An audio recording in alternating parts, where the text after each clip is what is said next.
Assalamualaikum warahmatullahi wabarakatuh. Di sini kami ingin menyampaikan presentasi mengenai klasifikasi penyakit infeksi.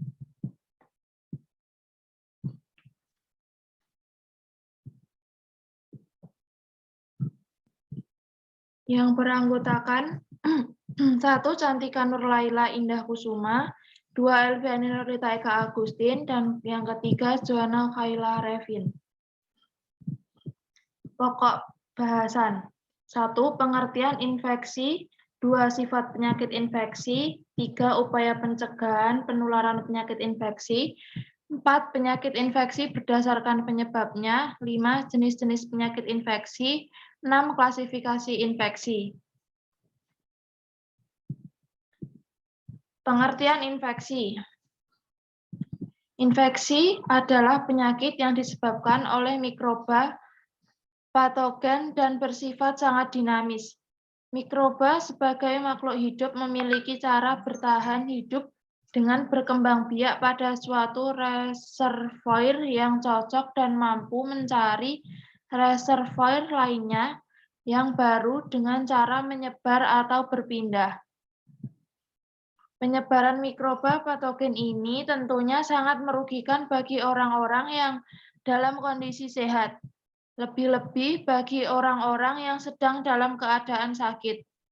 Orang sehat akan menjadi sakit dan orang yang sedang sakit serta sedang dalam proses asuhan keperawatan di rumah sakit akan memperoleh tambahan beban penderita dari penyebaran mikroba patogen ini.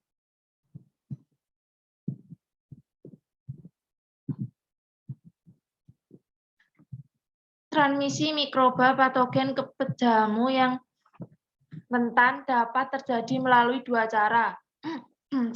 Transmisi langsung, penularan langsung oleh mikroba patogen ke pintu masuk yang sesuai dari pejamu, misal dari sentuhan gigitan dan ciuman, contoh dari ibu ke bayi dan hewan ke manusia. 2. Transmisi tidak langsung.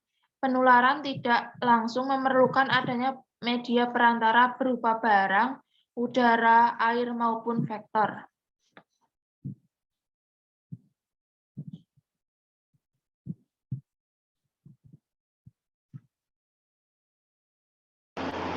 Dua, sifat infeksi.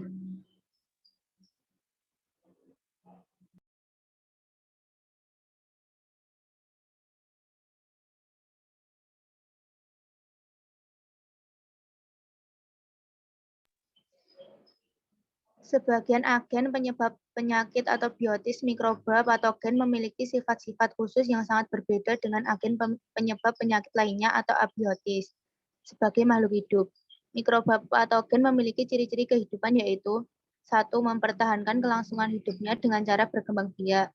2. Memerlukan tempat tinggal yang cocok bagi kelangsungan hidupnya atau habitat reservoir. 3. Bergerak dan berpindah tempat atau dinamis.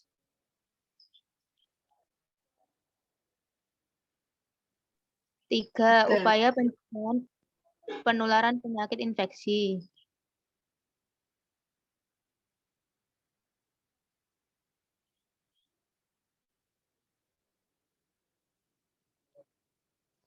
Tindakan atau upaya pencegahan penularan penyakit infeksi adalah tindakan yang harus diutamakan.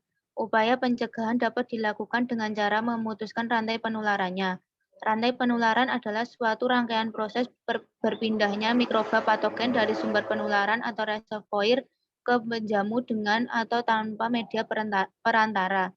Jadi, kunci untuk mencegah atau mengendalikan penyakit infeksi adalah dengan mengeliminasi mikroba patogen yang bersumber pada reservoir serta mengamati mekanisme transmisinya, khususnya yang menggunakan media perantara. Sumber-sumber penularan atau reservoir yang lebih diketahui adalah orang atau penderita, hewan, serangga, seperti lalat, nyamuk, kecoak yang sekaligus dapat berfungsi sebagai media perantara. Contoh lain adalah sampah, limbah, ekskreta atau sekreta dari penderita, sisa makanan, dan lain-lain. Apabila perilaku hidup sehat sudah menjadi budaya dan dipraktekkan dalam kehidupan sehari-hari, serta sanitasi lingkungan yang sudah terjamin, diharapkan kejadian penularan penyakit infeksi dapat ditekan serendah mungkin.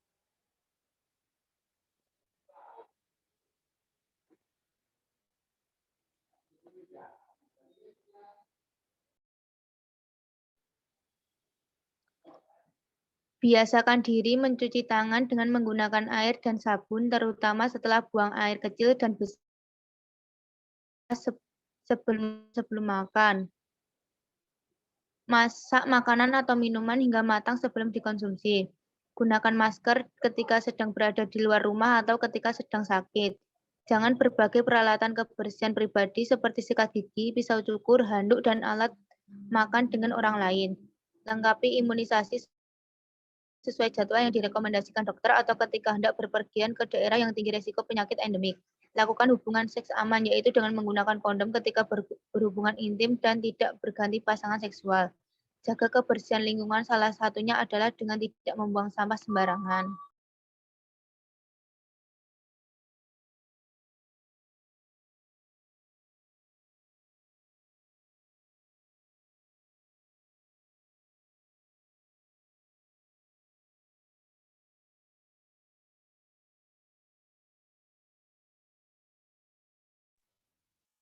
Empat, penyakit infeksi berdasarkan penyebabnya. 1. Infeksi virus. Virus merupakan penyebab infeksi yang paling sering terjadi. Beberapa penyakit akibat infeksi virus yang masih banyak ditemukan di Indonesia adalah ISPA, influenza, cacar, dan COVID-19. 2. Infeksi bakteri.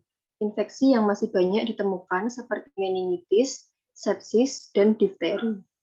3. Infeksi jamur. Beberapa contoh penyakit jamur yang sering terjadi adalah Athlete's foot, infeksi jamur kulit, kuku, dan infeksi jamur pada vagina. 4. Infeksi parasit. Contoh penyakit parasit ini adalah cacingan, malaria, giardiasis, amebiasis, dan toxoplasmosis. 5. Jenis-jenis penyakit infeksi. 1. Infeksi saluran pernafasan akut atau ISPA. Infeksi saluran pernafasan dapat menyerang hidung, tenggorokan, saluran napas, dan paru-paru. ISPA diawali dengan panas disertai salah satu atau lebih gejala tenggorokan sakit atau nyeri telan, batuk kering atau berdahak, dan pilek. 2. Diare. Diare merupakan gangguan buang air besar, BAB. Penyakit ini ditandai dengan BAB lebih dari 3 kali sehari, disertai rasa mulas dengan konsistensi tinja cair, dan dapat disertai dengan darah dan atau lendir. 3. Tuberkulosis. TB disebabkan oleh bakteri yang menyerang paru-paru. Namun bakteri tersebut bisa juga menyerang bagian tubuh lain, seperti tulang dan sendi, selaput otak atau meningitis TB, kelenjar getah bening atau TB kelenjar, dan selaput jantung. 4. Demam dengue. Demam dengue merupakan penyakit menular yang disebabkan oleh infeksi virus dengue. Virus ini menginfeksi manusia melalui gigitan nyamuk Aedes aegypti dan Aedes albopictus. 5. Cacingan. Cacingan disebabkan oleh cacing tambang, cacing pita, dan cacing kremi yang menginfeksi usus. Cacingan dapat mengakibatkan anemia atau kurang darah, lemas, dan mengantuk, sehingga produktivitas menurun.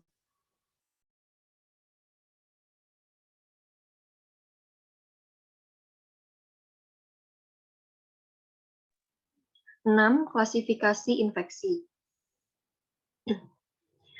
Yang pertama adalah akut, yaitu infeksi dengan gejala yang berkembang dengan cepat. Jalannya penyakit bisa cepat atau berlarut-larut. 2. Kronis, yaitu gejala penyakit berkembang secara bertahap selama beberapa minggu atau bulan dan lambat untuk disembuhkannya. 3. Subakut, yaitu infeksi dengan gejala yang memakan waktu lebih lama dibandingkan infeksi akut, tetapi timbul lebih cepat dibandingkan infeksi kronis. 4. Laten, yaitu infeksi yang dapat terjadi setelah fase akut.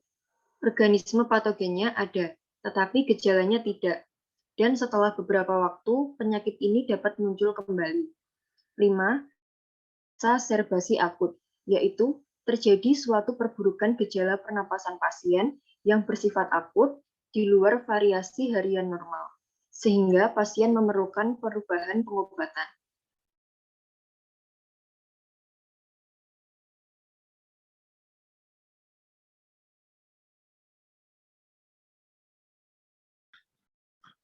Sekian presentasi dari kami. Wassalamualaikum warahmatullahi wabarakatuh.